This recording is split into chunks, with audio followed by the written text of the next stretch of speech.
Two people, same city, same year, same starting salary of $64,000 at 28 years old. Both renting, both have a vague plan to get serious about money at some point. Fast forward to age 45, one of them has a $340,000 net worth paid off car, a portfolio generating $2,000 a month without them touching it. They took a trip to Japan last spring, they sleep fine. The other makes $102,000 a year, more than they ever imagined at 28, and has $11,000 in savings, 2 car payments, a credit card balance hovering around $6,000 for 3 years. A gym membership they use generously twice a month. They're not irresponsible. They didn't make one catastrophic decision. They just did what felt normal at every step. The difference between these two people is not income. It's not luck. It's not a crypto bet or a rich uncle. It's 20 habits so boring that nobody posts about them. So unglamorous that no financial influencer will touch them. So quiet that the person doing them barely notices they're doing anything at all. My name is Nick, and today we're going through all 20 because the math behind them is not subtle, and by the end of this video, you will know exactly which of those two people you're currently building yourself into. Before we get into the habits, I need to give you one piece of information that reframes everything else. A meta-analysis of 201 studies on financial literacy found that financial education's books, courses, videos exactly like this one explain 0.1% of actual financial behavior. Not 10%, not 1%, 0.1%. That means 99.9% of the gap between knowing what to do and actually doing it is psychology. You already know most of what I'm about to tell you. The question isn't information. It's why your brain fights every single habit on this list, and what to do about that instead of relying on willpower that will not show up consistently enough to matter. That's what we're actually solving today. Now, the habits.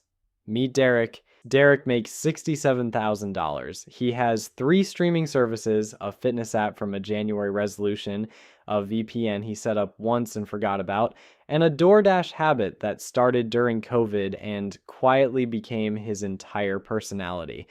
He also has a buy now, pay later installment on a jacket he bought in October. Derek cannot figure out where his money goes. He checks his balance and feels vaguely robbed. Nobody robbed Derek. Derek just never looked. Habit 1, audit your subscriptions every 3 months. Americans believe they spend $95 a month on subscriptions. They actually spend $245. That is $1,800 a year in invisible charges that people are actively paying for and have no idea they're paying. 42% admit they've forgotten to cancel a service they stopped using.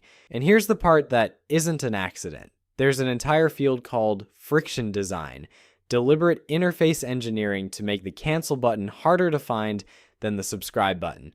You're not forgetful. You're a target. Pull up your bank statement, find every recurring charge, ask one question. Did I use this in the last 30 days? If not, cancel it. Not pause it. Cancel it. Annual savings, $600 to $1,800. Habit 2, delete the shopping apps. The average person impulse buys $3,800 a year. Most of them regret it, and the average time between discovering a product and buying it is 19 hours. The app compresses that to 90 seconds. That is not an accident. That's the product. These are frictionless pipelines built by engineers whose only job is to collapse the distance between wanting something and paying for it. You are not fighting temptation. You're fighting a $6.2 billion influencer marketing industry that studied your behavior longer than you've been thinking about money. Delete the apps. Make buying the inconvenient option again. Annual savings, $1,000 to $1,700. Habit 3, the 24-hour rule on anything you didn't plan to buy. 79% of Americans have purchased something they never used. The urgent need you feel when you see something you want is not need. It's a dopamine response with a half-life of about 4 hours. Wait a day. Ask yourself if you still want it. Most of the time, you won't. Annual savings, $1,000 to $2,000. Habit 4, one no-spend day per week. Average daily non-essential spending runs $40 to $60. One no-spend day per week is 52 days a year, $2,080 to $3,120 saved. But the compounding benefit isn't just financial. Most people have never practiced not spending. The no-spend day feels bizarre the first time. Then it becomes normal. Then it becomes identity. Annual savings, $2,000 to $3,100. Habit 5, never split a payment on something depreciating. BNPL users spend 6.4% more per transaction than people who pay in full. They have $14,500 less in non-retirement savings. Klarna calls itself a budgeting tool. It is a bar tab with better branding. The rule, if you can't pay for it in full right now, you can't afford it right now. Not complicated, just unpopular. Annual savings, $300 to $1,500. Derek, by the way, just freed up $5,000 to $9,000 a year. He didn't get a raise. He didn't start a side hustle. He just stopped being a target. $40 a week doesn't feel like a life-changing decision. It feels like a packed lunch. But $40 a week at 8% returns for 20 years is $102,000 from a sandwich. So let's do the math nobody does. Habit 6, pack your lunch. A bought lunch averages $14 to $18. A packed lunch costs $3 to $6. 5 days a week, that's nearly $3,000 a year.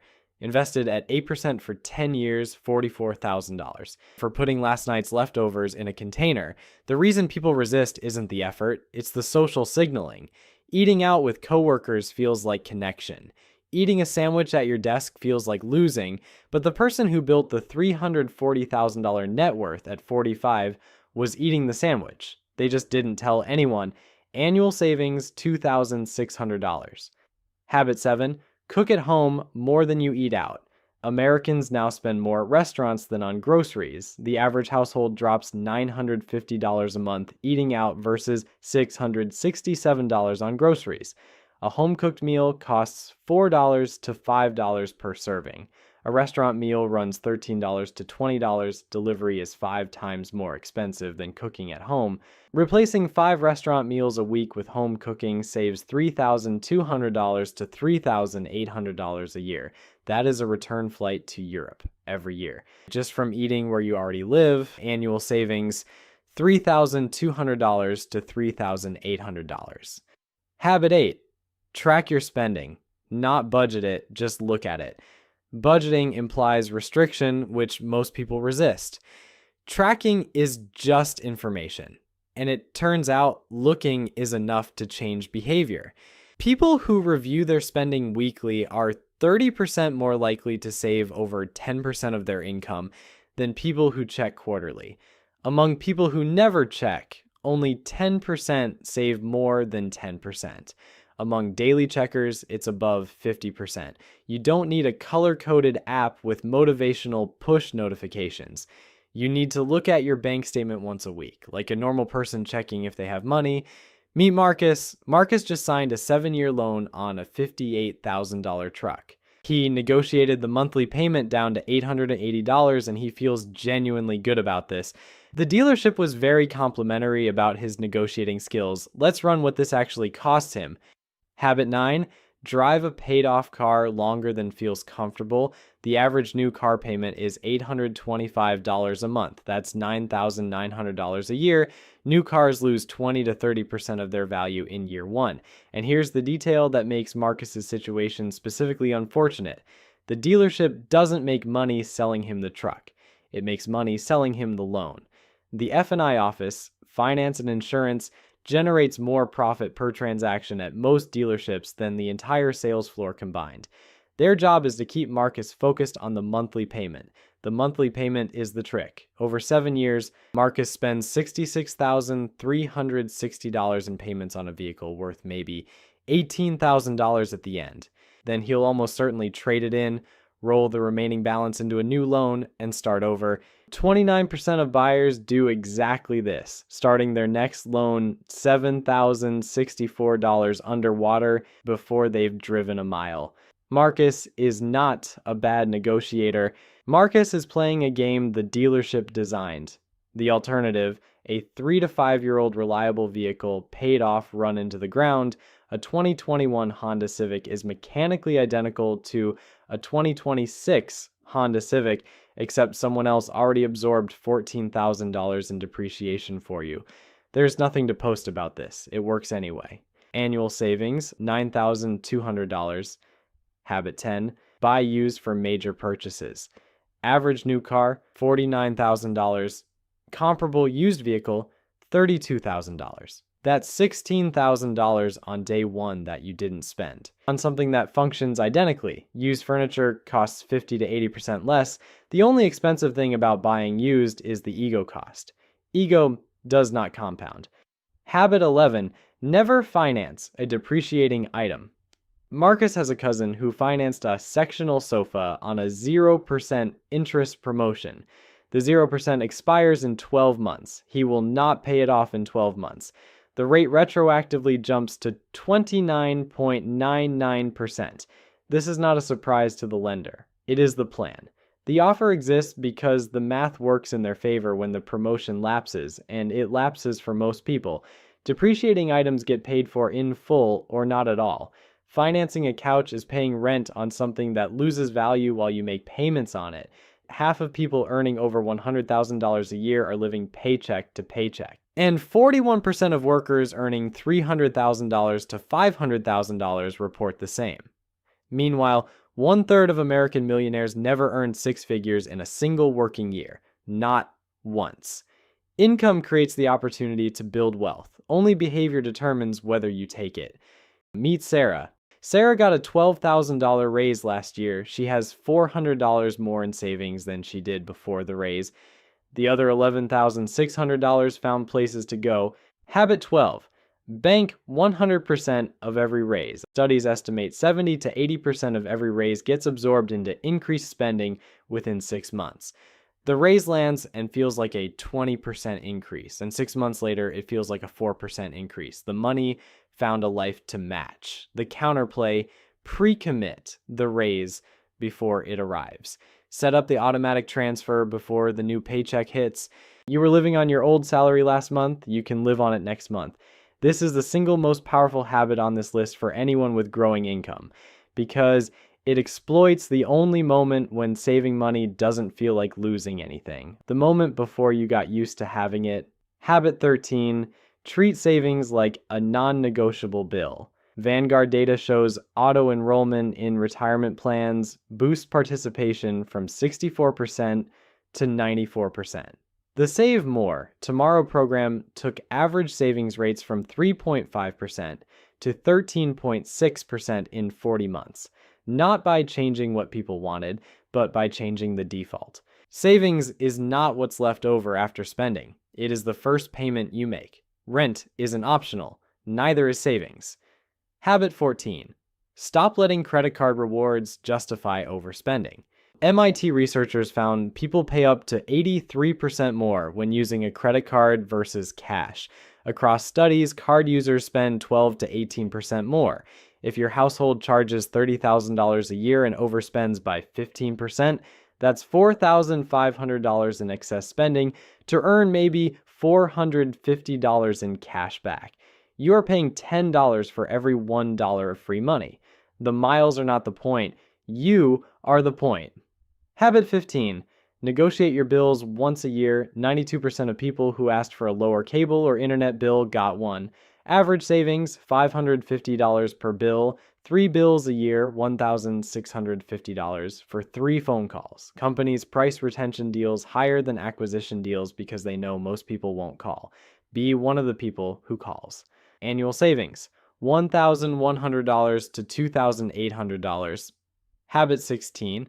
Live somewhere slightly cheaper than you can afford. On a housing eats 33% of the average American spending, the largest line item by a distance. The difference between spending 35% versus 25% of an $85,000 income on housing is $708 a month. Invested at 7% for 30 years, $860,000, nearly $1 million for a slightly smaller apartment. The 30% housing rule wasn't designed as financial wisdom. It was invented in 1969 to regulate public housing eligibility. You can choose to live below it and quietly compound the difference into something that changes what your 50s look like. Annual savings, $5,000 to $10,000. Habit 17. Stop treating yourself for surviving a hard week.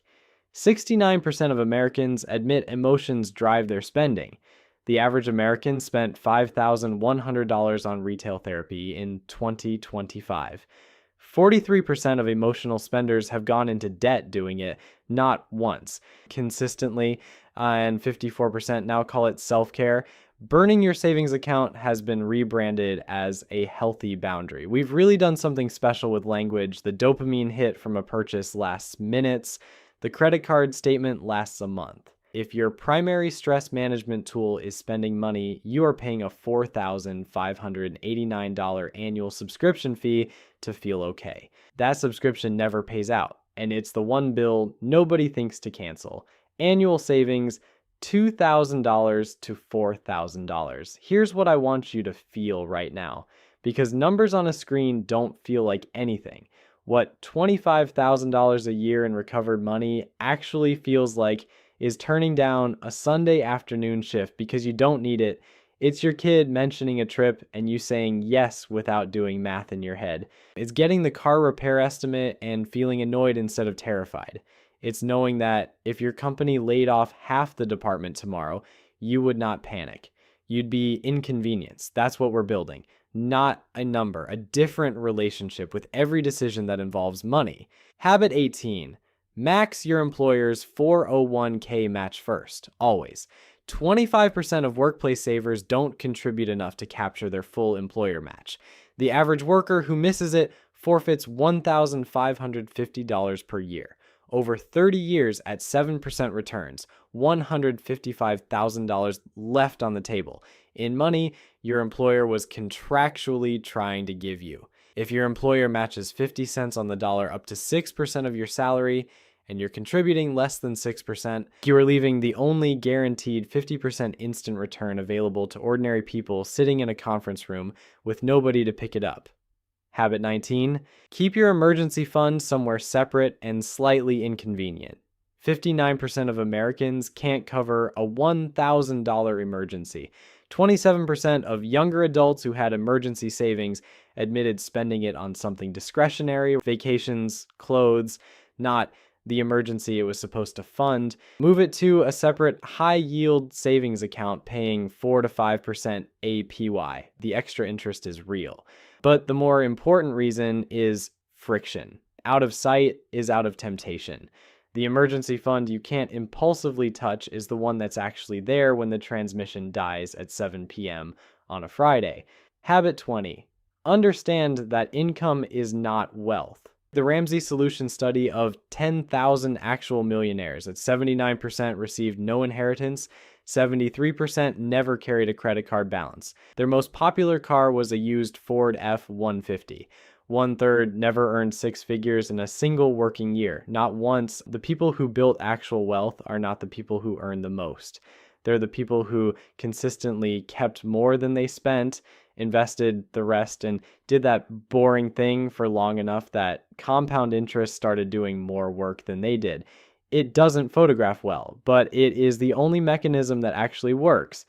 Between a paid-off car, living below your housing ceiling, cooking at home, cutting the invisible leaks, redirecting emotional spending, and maxing the employer match, these 20 habits conservatively recover $22,000 to $38,000 a year.